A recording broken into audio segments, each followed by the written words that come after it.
தமிழகம் எங்கும் Max Gold cash for your gold. Max Gold நீங்க தங்க மட்டும் இல்லைங்க, பிளாட்டினம், டைமண்ட், சில்வர், ரூபினி எதை வேணாலும் விற்கலாம். உங்களுக்கான பணம் ரொக்கமா கையிலயோ இல்லைன்னா பேங்க் அக்கௌண்ட்லயோ உடனடியாக செலுத்திடுவாங்க. மார்க்கெட் மதிப்பை விட 100 ரூபாய் ஒரு கிராமுக்கு உங்களுக்கு கூடுதலா கிடைக்கும். தமிழ்நாடு முழுக்க டோர் ஸ்டெப் சர்வீஸ் இவங்க ப்ரொவைட் பண்றாங்க. உங்களுக்கு கோல்ட விற்கணும்னு அதுக்கு ஒரே ஒரு பெஸ்ட் பிளேஸ் மேக்ஸ் கோல்டு தான். கால் 04445454545.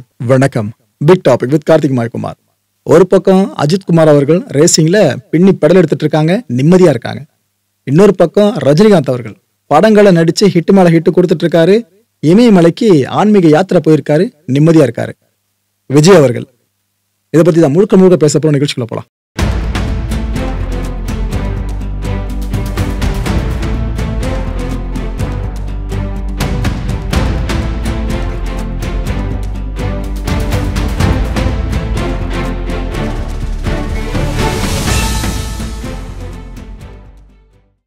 ஹார்ஸ் கிரெவென்டிக் சீரிஸ் பார்சிலோனால இந்த ரேசிங் ஈவெண்ட் நடந்துச்சுங்க.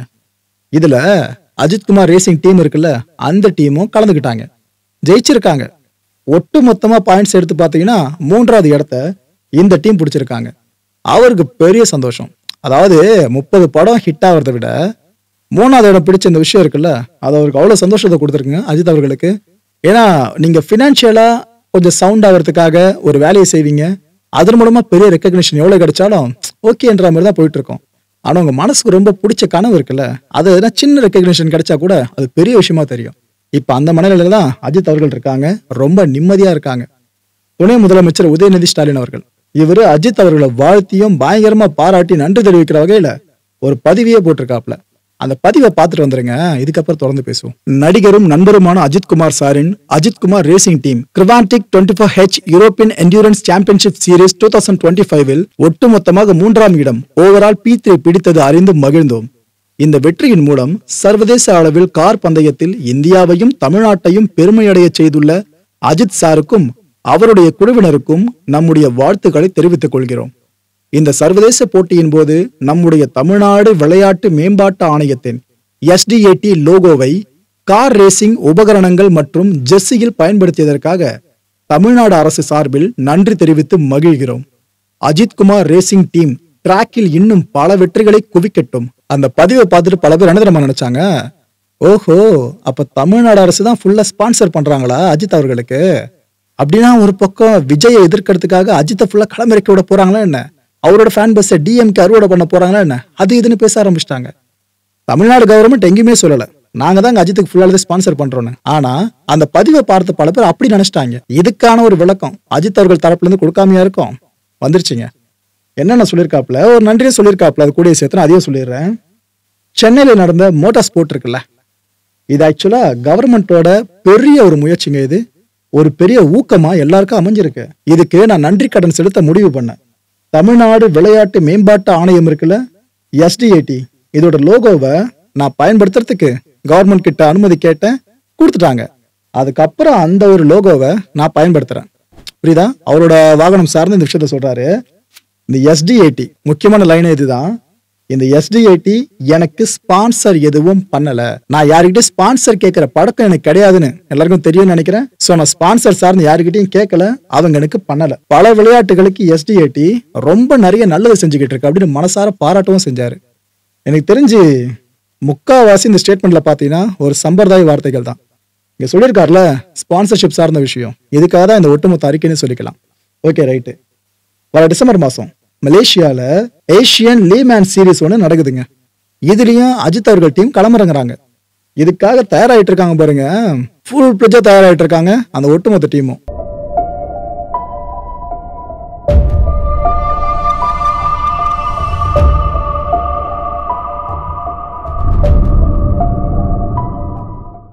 Hey guys, Aditya Patel here. We're here at Barcelona and we've just done our first day of testing with the LMP3 car. It's great to be here with Ajit Kumar Racing. I'm really looking forward to what the season has ahead of us. Ajit is putting in a lot of work, Naren and I putting in a lot of work as well. It's going to be great. Follow us and enjoy the season.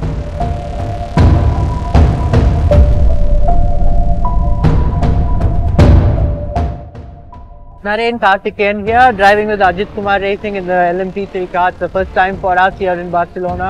You know, today was a good day so far. We have one more session and tomorrow we continue to drive the LMP3 car.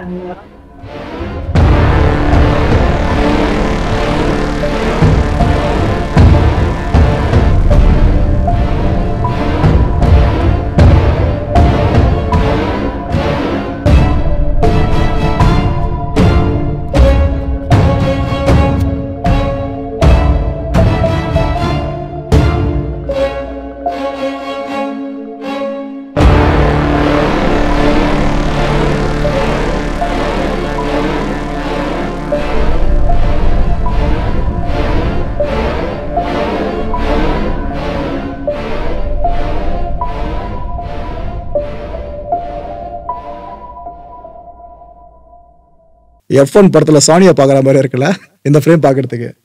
ஆக்சுவலா Indian cinema இண்டஸ்ட்ரியில F1 மாதிரி ஒரு படத்தை எடுக்கிறதா இருந்தா அதுல கண்டிப்பா இவரை தான் ஹீரோவா நடிக்க வைக்கணும்னு தமிழ் ஆடியன்ஸ் சொல்றது வேறங்க. இந்தியா முழுக்க இருக்க ஆடியன்ஸ் அதை தான் சொல்றாங்க. அஜித் அவர்கள் கரெக்டா இருப்பார்ப்பா அப்படின்ட்டு. ஆனா அஜித் அவர்கள் ஒட்டுமொத்த கவனமும் எங்க இருக்குன்னு நினைக்கிறீங்க? ரேசிங் மேலதான். ஓரளவுக்கு கவனம் சினிமா மணி இருக்கதான் செய்யுது. இதுல அடுத்த கட்ட அப்டேட்டையும் கொடுத்துட்றேன். ஆதிக் அவர்கள் இவர்கிட்ட ஒரு ஈவெண்ட்டுக்கு போறப்ப கேள்வியை கேட்டாங்க. சார் எப்படி சார் இந்த AK-64 படம் நீங்க தான் எடுக்க போறதா கிட்டத்தட்ட கன்ஃபார்ம் ஆயிடுச்சு. ப்ரொடக்ஷன் கம்பெனி தான் யார் என்னன்னு தெரியல. அந்த படம் எப்படி சார் இருக்கும் சொல்ல முடியுமான்னு. அப்ப ஆதிக்கு என்ன சொல்லியிருக்காப்ல, குட் பேட் அக்லி இந்த படம் முழுக்க முழுக்க ரசிகர்களுக்கான படமா எடுத்தேன். அடுத்து நான் எடுக்க போற AK-64 படம் இது ஃபன் ஃபீல்டு ஆக்ஷன் என்டர்டெய்னரா இருக்கும்.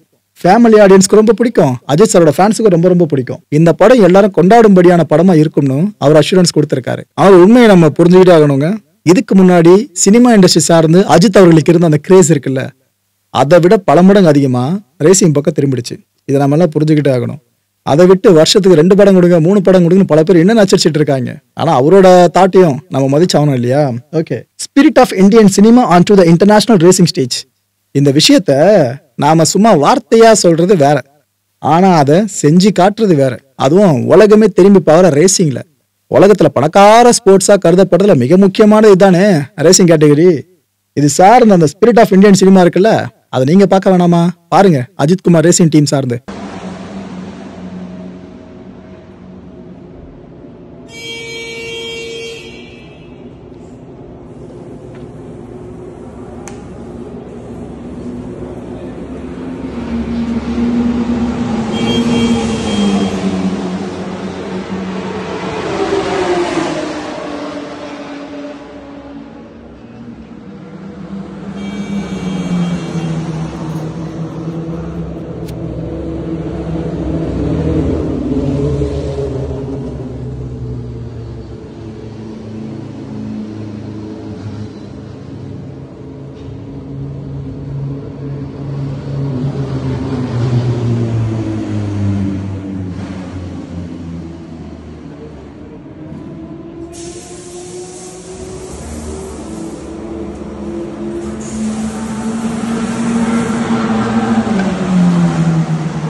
இப்ப நான் உங்களுக்கு காண்பிக்க போற வீடியோ 1-2 நாட்களுக்கு முன்னாடி வந்த வீடியோ இல்ல, சில நாட்கள் அதுக்கு முன்னாடி வந்த வீடியோ தான்.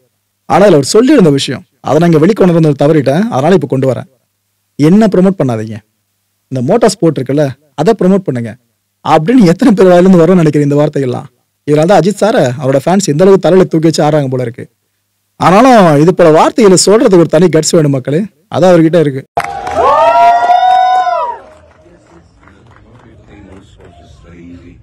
Promote motorsports. Definitely. Not for me. Promote Indian motorsports. Let people know how tough, how demanding, physically, emotionally. Let people know. Let people know. Promote motorsports. Thank you so much. More Indian drivers. Yeah, sure, sir. Yeah. Maybe one day we'll have an F1 World Champion. Yeah, sir. Not an F1 alone. In every series, I'm sure we'll have some Indian drivers doing exceedingly well. So promote motorsports. Yeah, Let sir. people know how difficult it is. Yeah. Yeah, it's all fun, right? No, sir. It's difficult. Yeah, we know what. Let people know. Yes, sir. Sir. Have good luck, sir. Good luck, sir. Rajini அவர்கள் அவ்வப்போது இந்த ஆன்மீக பயணம் மேற்கொள்வார்ல, அந்த வகையில again இமயமலை கிளம்பி போயிருக்காருங்க. ஒரு வார பயணமா இந்த ஆன்மீக யாத்திரை பயணம் இருக்க போகுது. அங்க ஒரு போற வழியில சாப்பிடுற இடங்கள்லாம் இருக்குல்ல, அது சார்ந்தும் சரி, சிம்பிளா சாப்பிடுறது விஷயமும் சார்ந்தும் சரி, அதை பல பேர் எடுத்து ஏய் சூப்பர் ஸ்டார் பாத்தியா இந்த அளவுக்கு எளிய வாழ்க்கை வாழ்ந்துட்டு இருக்காருன்னு அப்படி பேசிக்கிட்டு இருக்காங்க. ஆக்சுவலா அந்த மனுஷன் எளிய வாழ்க்கை தான் வாழ்ந்துகிட்டு இருக்காரு. ஆனா இதை பார்த்து இன்னும் பிரமிக்கிற மக்கள் கூட்டம் இங்க இருக்கதாங்க செய்யுது. அவரு கேட்டா இது தனக்கு லக்ஸுரியா தான் அவரு கருதுவாரு. ஆனா பாக்குற மக்கள் இது அந்த அளவுக்கு கொண்டாடி பார்த்துக்கிட்டு இருக்காங்க. ஆனா நிம்மதியா இருக்காரு. அவருக்கு பிடிச்ச விஷயம் எப்படி அஜித் அவர்களுக்கு பிடிச்சது ரேசிங், அங்க நிம்மதியா இருக்காரு. இன்னொரு பக்கம் இவருக்கு பிடிச்ச இந்த ஆன்மீகம் இருக்குல்ல, அதுல நிம்மதியா இருக்காரு. தமிழ் சினிமாவில முக்கியமான முகங்கள்லாம் 4 பேரை சொல்லுவோமா, ரஜினி, கமல், அஜித், விஜய். இதுல 2 பேரை பத்தி பார்த்துட்டோம் எந்த அளவுக்கு நிம்மதியா இருக்காங்க அப்படின்ட்டு, அஜித் அவர்களும் ரஜினி அவர்களும். இந்த கான்டென்ட்டை பொறுத்தவரைக்கும் மனவினாவும் அந்த விஷயம் தான். அந்த 2 பேரும் அரசியலுக்கு வராதனாலேயே இவ்வளவு நிம்மதியா இருக்காங்களா? விஜய் அவர்கள் அரசியலுக்கு வந்ததுனாலதான் இப்ப நிம்மதி இழந்திருக்காங்களா? ஆனா இதோட கட்ஸை பாராட்டியே தீரணும். நடிகர் தானே, கூத்தாடி தானே, நீ வந்து என்ன பண்ண போற, அரசியலை கழட்ட போற, அது இதுன்னு எவ்வளவு பேர் விமர்சனம் பண்ணாங்க. அதை தாண்டி வந்தாரு. ரஜினி சார் அறிவிச்சுட்டு வராம போயிட்டாரு. ஆனா அவர் அறிவிச்ச கையோடு வந்திருக்காரு. அந்த கட்ஸை பாராட்டலாம். பட் இப்ப ஏற்பட்டிருக்க சிக்கல் இருக்குல்ல, கரூர் துயரம் சார்ந்து, இதுல இருந்து எப்படி ஒரு வெளியே வருவாருன்ற விஷயம் தான் அவர் ஒரு நல்ல அரசியல் தலைவரா இருப்பாரா இல்லையான்றத நிர்மாணிக்குமே. பார்ப்போம் எந்த அளவுக்கு ஒரு கம்பேக் கொடுக்குறாருன்னு. பின்வாங்க மாட்டாருன்னு நினைக்கிறேன், ஆழமா நம்புவோம். அடுத்த நிகழ்ச்சியை சந்திக்கலாம். நன்றி, வணக்கம். தமிழகம் எங்கும் Max Gold, cash for your gold. Max Gold நீங்க தங்க மட்டும் இல்லைங்க, பிளாட்டினம், டைமண்ட், சில்வர், ரூபினி எதை வேணாலும் விற்கலாம். உங்களுக்கான பணம் ரொக்கமா கையிலயோ இல்லைன்னா பேங்க் அக்கௌண்ட்லயோ உடனடியாக செலுத்திடுவாங்க. மார்க்கெட் மதிப்பை விட 100 ரூபாய் ஒரு கிராமுக்கு உங்களுக்கு கூடுதலா கிடைக்கும். தமிழ்நாடு முழுக்க டோர் ஸ்டெப் சர்வீஸை இவங்க ப்ரொவைட் பண்றாங்க. உங்களுக்கு கோல்ட விற்கணும்னு அதுக்கு ஒரே ஒரு பெஸ்ட் பிளேஸ் மேக்ஸ் கோல்டு தான். கால் 04445454545. வணக்கம் மாயம் ஸ்டுடியோஸ் நண்பர்களே. மாயம் ட்ரெண்ட்ஸ் அப்படின்ற ஒரு புதிய ஃபேஸ்புக் பேஜை ஓப்பன் பண்ணியிருக்கோம். நீங்கள் யூடியூப்பில் பார்த்துட்டு இருக்கீங்களா நம்மளோட கான்டென்ட்ஸ்லாம். இதெல்லாம் விட ஒரு படி மேலே ரொம்ப கிறிஸ்பாகவும் ரொம்ப சூப்பராகவும் நிறைய கான்டென்ட்ஸ் உங்களுக்கு இந்த பேஜில் காத்துட்ருக்குங்க. ஸோ உடனடியாக ஃபேஸ்புக் பிளாட்ஃபார்ம் போங்க, மாயம் ட்ரெண்ட்ஸ்னு டைப் பண்ணி சர்ச் பண்ணி நம்ம பேஜை ஃபாலோ பண்ணுங்கள். அப்படியே நம்ம சேனலையும் நீங்கள் சப்ஸ்கிரைப் பண்ணிட்டீங்க அப்படின்னா இன்னும் நிறைய புது கான்டென்ட்ஸை உங்களுக்காக ப்ரொடியூஸ் பண்ணி கொடுத்துக்கிட்டே இருப்பாங்க. நீங்கள் பண்ணுற ஒவ்வொரு சப்ஸ்கிரிப்ஷனும் எங்களுக்கு பெரிய மோட்டிவேஷனாக அமையும்.